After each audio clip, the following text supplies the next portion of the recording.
Everybody, it is Sharon here from Content Sparks, and welcome to our live stream training today, training on how to guarantee success in your online courses. Now, I've got a lot of stuff to share with you today, so I'm going to dive right in pretty quickly. You should see something that says how to deliver quick wins with your online courses. All right. So, training today.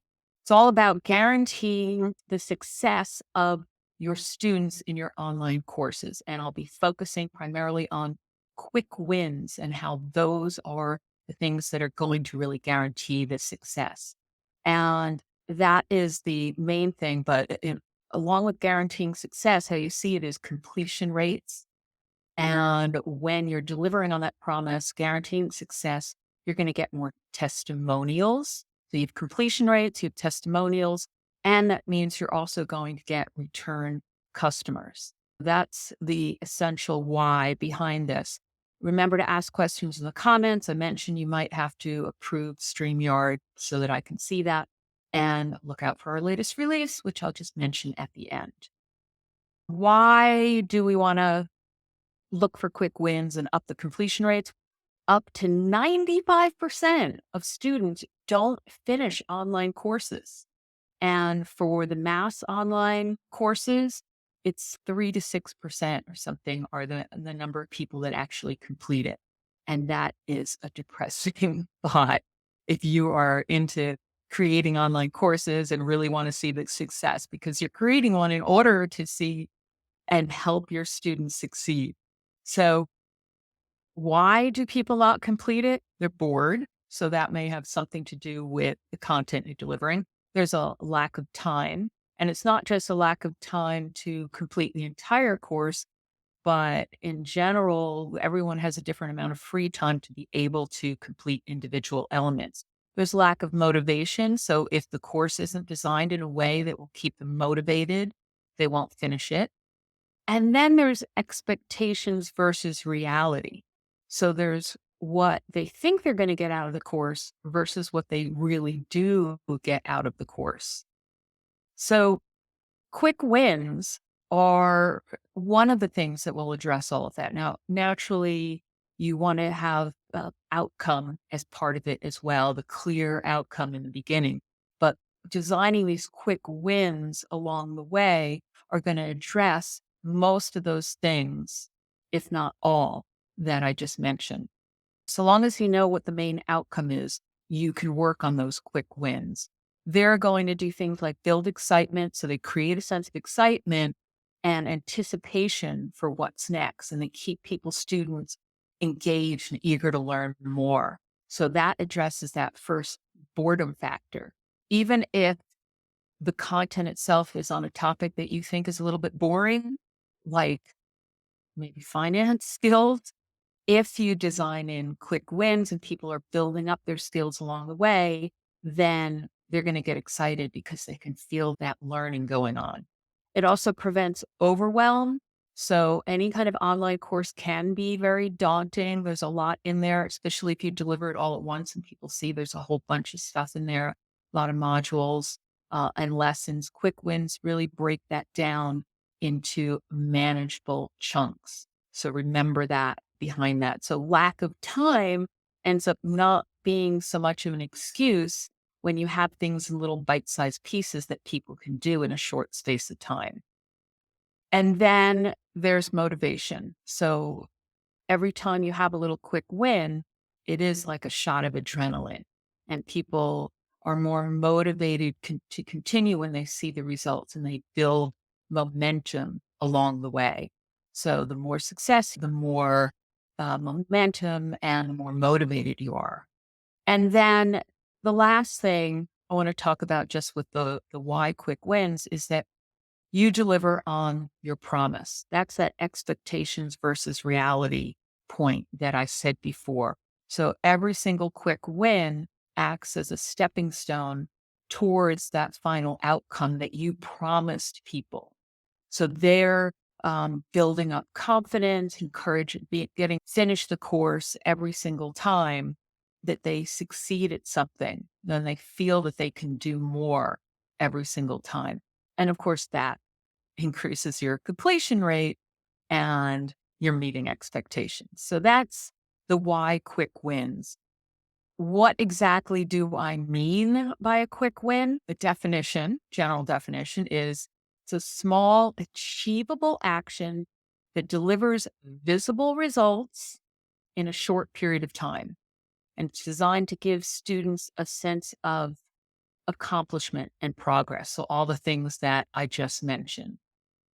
And how to identify opportunities in your own course. So it has to be easy to complete in a short space of time. Now, a short space of time means something different to everyone.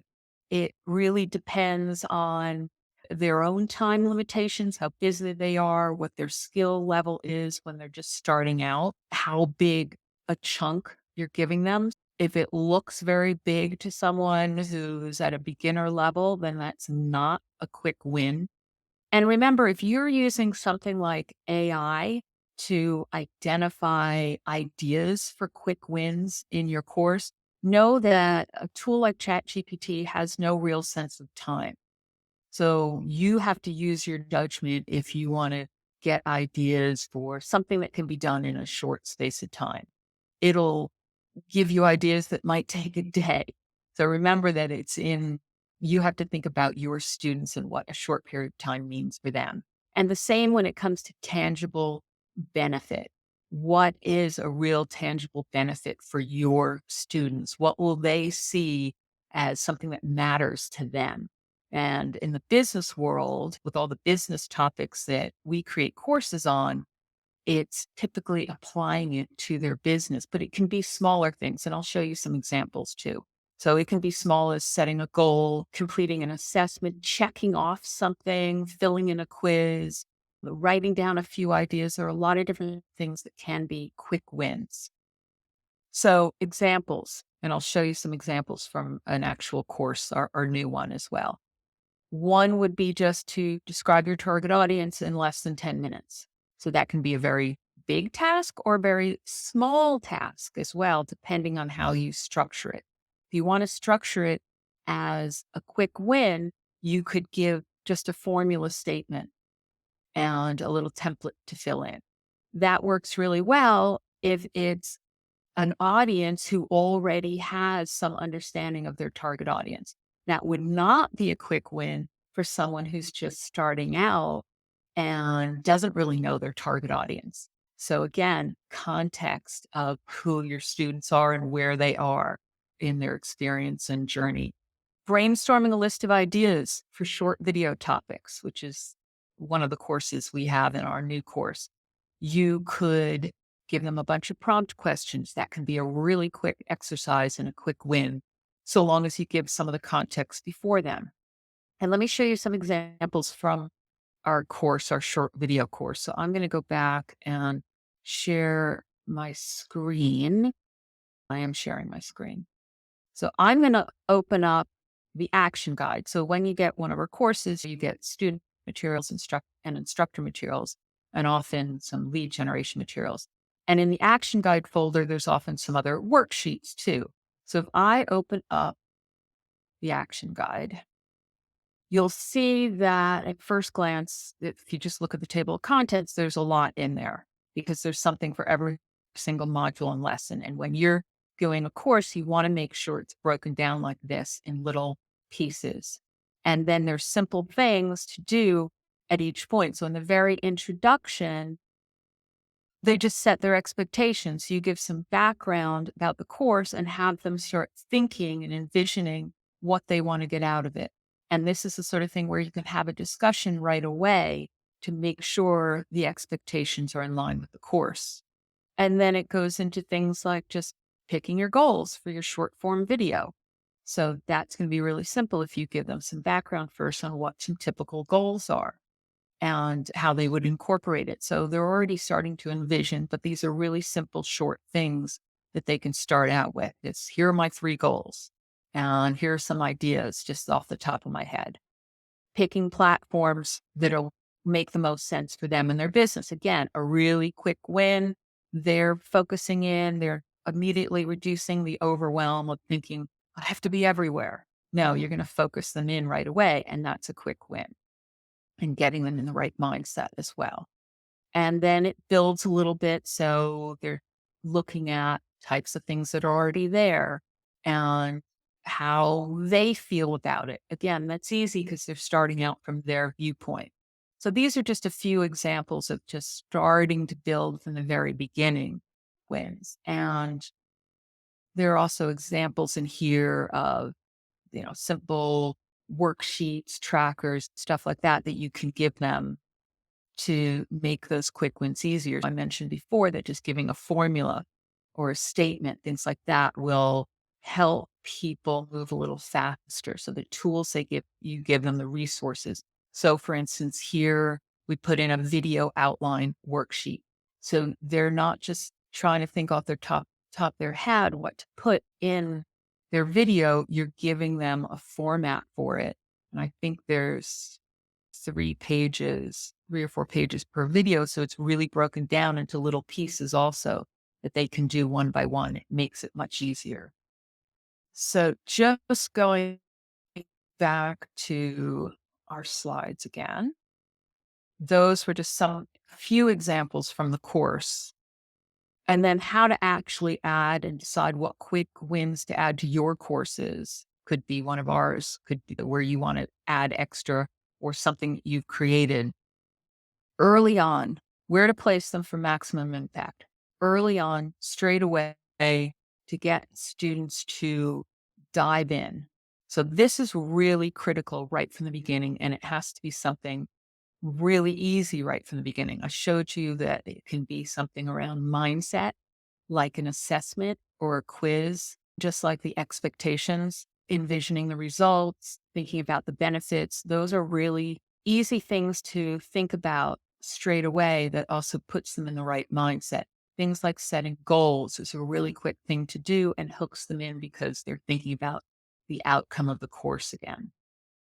In the middle, to build momentum. So those are the things like brainstorming or doing some planning and some initial action steps. So for example, picking the platforms that they're going to share their videos on, or things like doing an initial outline of a video. And then of course, at the end, you're going to cap all those little quick wins into one bigger one. But by that point, it's just one extra little step to get to that big win at the end, which for something like the short form videos course is actually publishing their videos and starting to measure and track results and plan ahead. So it's all built out. If you started out with just something like that, obviously they wouldn't be able to do it. So an example, which I gave you already, but the flow would look something like this. Assess the current situation. So that could be that little assessment or quiz. Or if you're a coach, it's the same idea with a coaching program, looking at the initial situation, having a conversation, then setting goals and envisioning the benefits. So those are 3 things out of 6 that are all around the outcome. Then you have the planning action so that you would then break down all the different things that involve planning actions, taking action. Those are the things like in the video course, actually recording the videos and editing them and then measuring results. So that's a flow of a number of small, quick wins that add up to one big one. And as I said, the small wins become a big one. And there are all those different formats that you can use, like the template and planner, examples, swipes, formulas, things like that. Things like a video recording and publishing, calendar. These are all the sorts of things that are going to help them implement those quick wins. And then how to actually measure your success. So in this context, I'm talking about your success of getting people to complete the course and meet the outcome. So completion rates is just one of those things. People might go through all the course, get some things done, but did they actually complete it? And how successful were they afterwards? And That can be also observing them and having them share the things that they've done during the course. So share their videos, share their target audience definition, share some of their outlines. You'll be able to observe just how well they're completing each thing. And the engagement as well. If you're sending emails, it'll be things like your email opens and clicks, replies to emails, whether people are engaging in a community chat. So this is important to look at when you're assessing whether your course has been successful with all those wins also. So you can look at each one of the emails that you've sent out throughout the course, whether it's live or drip, and see where are the open rates dropping? Where are the click rates dropping? A lot of those platforms, the LMS, learning management system, online course platforms have this built in as well, but it isn't always accurate because people will look at one of your videos, say, and then just mark it complete, even if they haven't done it, just because they're moving on to the next one. Seeing what they've done, getting them to share it is going to give you a better sense of whether they've completed it or not and completed it successfully. And that's going to apply to whether it's an evergreen course or a live course. So you can drip all those emails and measure it as well. I always say try to deliver it live first, a minimum viable one, and you'll get a better sense of how well people are doing and where you have to adjust. But you can also assess with an evergreen one. And again, the community side, if you have a community and you're encouraging people to go there, you'll see what sort of questions, how active the chat is, things like that. Show up rates, though people don't show up live so much to things anymore. So that's not necessarily a great measure. And then feedback, you want to create a feedback loop with your students, asking them for feedback, sending out a survey, contacting people directly, maybe having a post-course discussion where you get everyone back if it's been a live one with a cohort group where everyone's going through at the same time. You can have some sort of discussion afterwards and get some live feedback. That's really good with beta courses too, where you're just launching your first one and just using the minimum amount of materials.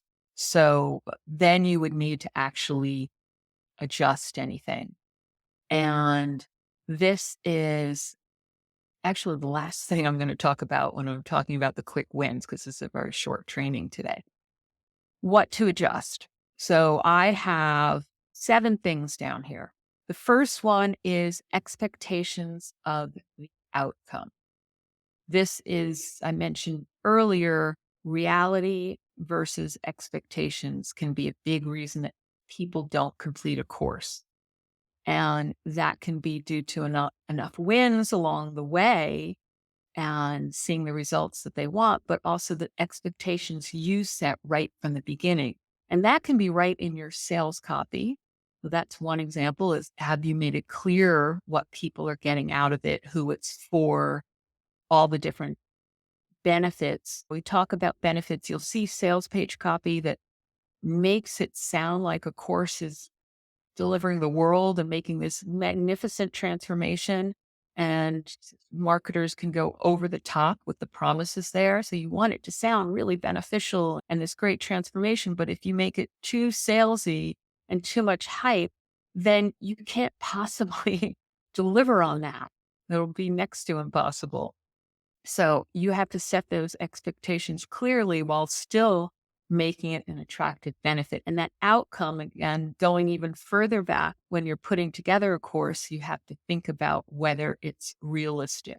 And all those things tie together. It's all part of instructional design, putting together a course, where your students are at now, where you want them to be, what's the gap, is it something they want, all those sorts of things that they talk about with instructional design. So gaps in knowledge is another thing.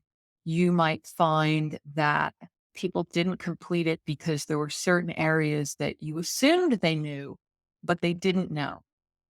Or on the opposite side, there's things that you assumed they didn't know that you put too much content in on, and then they just breeze past because they just didn't think it was important to them and they missed some of the other more important stuff. So that's the knowing your audience. When every single course we do, we always seem to have something on identifying your audience, looking at your audience. Sometimes we have a bigger, smaller, but it's always important to look at first, looking at the gaps in knowledge when you're putting together a course. Then there's content formats. So the default always seems to be text or text and video or just video. But think about other ways that you can keep people engaged. I've talked about blended learning before, or hybrid learning, as some people call it today. That is always having a mix of media. So the video, the text, audio as well is possible, though a lot of times now with video, you could just listen to the audio. It's the same sort of thing. But also the types of tools that you give people, all those things I mentioned, like templates and formulas and graphic and fill in the blanks and quizzes. You can make things interactive to make it more fun.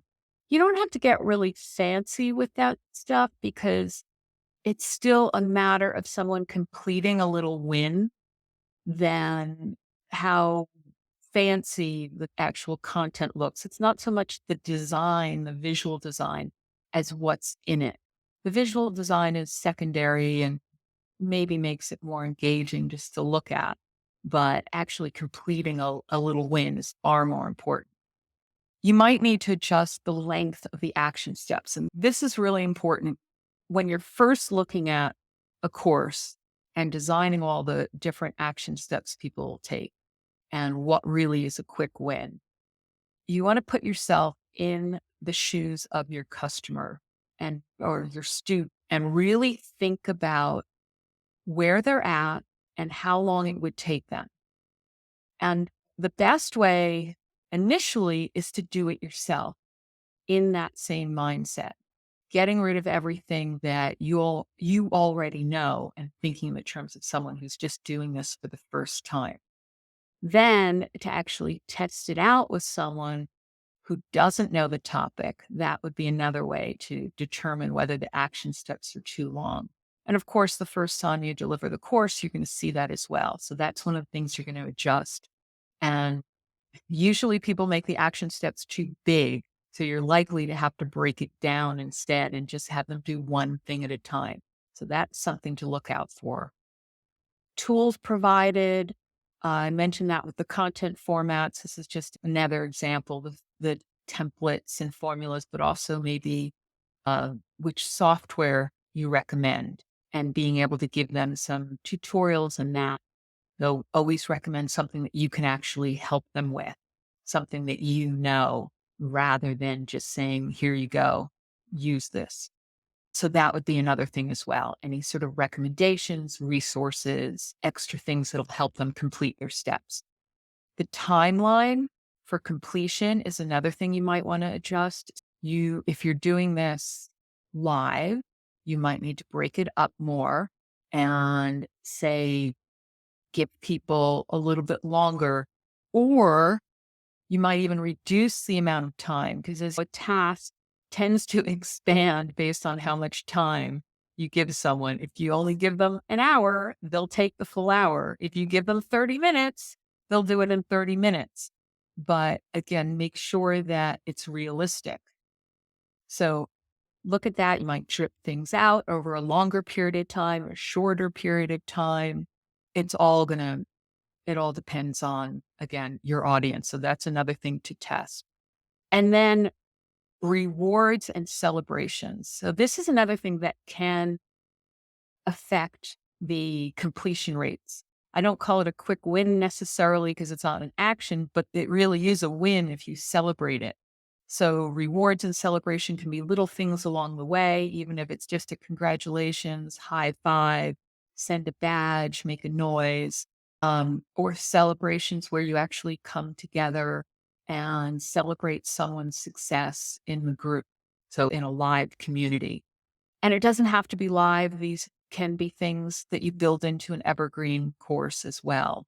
Completing a quiz correctly with a high five noise. There are tools that do this now that throw confetti everywhere on your screen and make a noise. That gives you a feeling of accomplishment too, not just the actual win.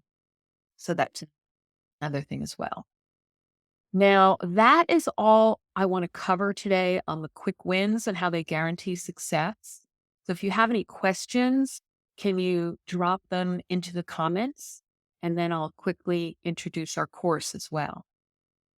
If you want to teach a course that's already designed for student success, one example is our new course called Get Started with Short Form Video. I showed some examples of that before, but this is something we always focus on in our courses is breaking it down into those quick wins.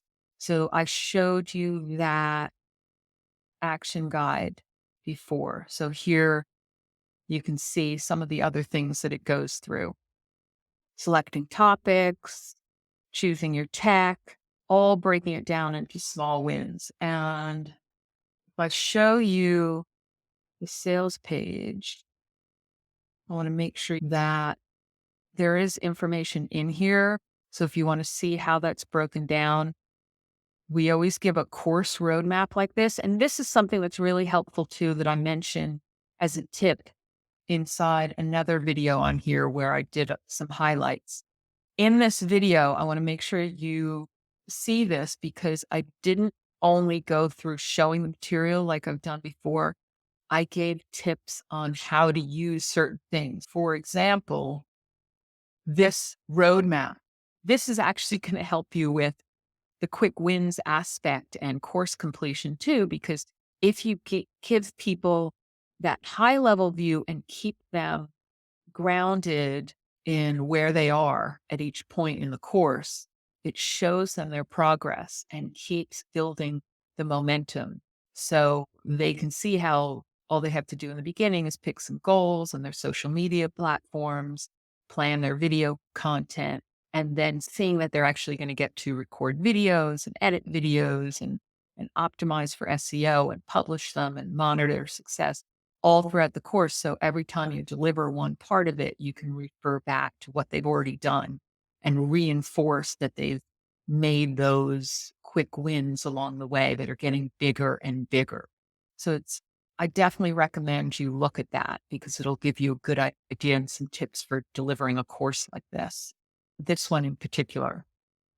And then I also wanted to show you some of the other things in here that are great for quick wins. So something like the editing checklist. So again, this is an example of a tool that will help people achieve that action step that you want to think about whenever you're putting a course together or delivering the course. So this is just a 3-page little checklist that's really helpful whether somebody's new or not to editing video because it has all the little things that they should look at as they're going through and doing a little bit of editing, which they can do for short form video in whatever app that they're using.